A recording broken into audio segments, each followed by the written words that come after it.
Well, definitely it's significant given the fact that I am the first female judge that's been appointed here in Madison County.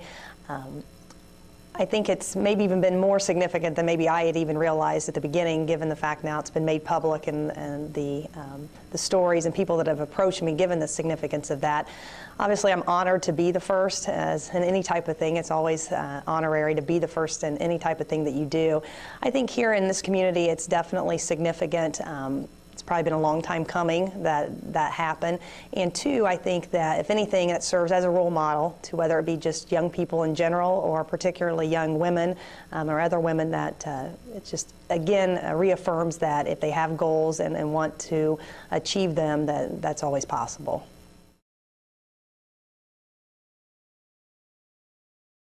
Well, I definitely think inherently there's some challenges. Just again, it's a different role that you take in the judicial system.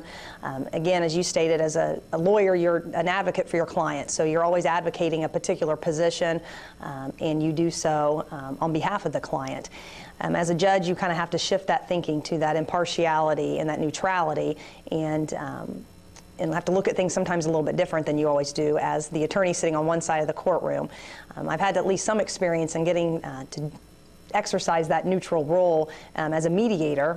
A mediator doesn't necessarily make decisions like judges do, but mediators have to remain neutral. They listen to both sides and they try to get parties to agree. So I've had a lot of experience in doing that. So I think that given the taste of that, I think the transition will be a little bit easier for me. But there definitely will be some challenges just in and of itself in the way I think and approach cases right now versus how I will need to do that as a judge.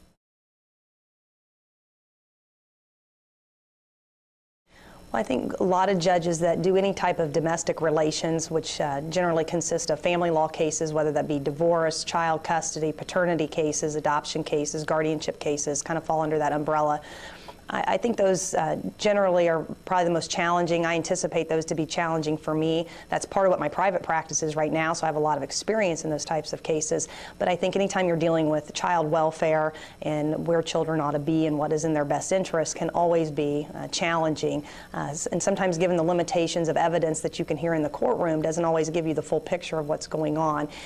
I think for me those will continue to be challenging as they are as an attorney. I think they will continue to be challenging as a judge, and really working hard to be fair and make the right decision for the people that are involved in those cases.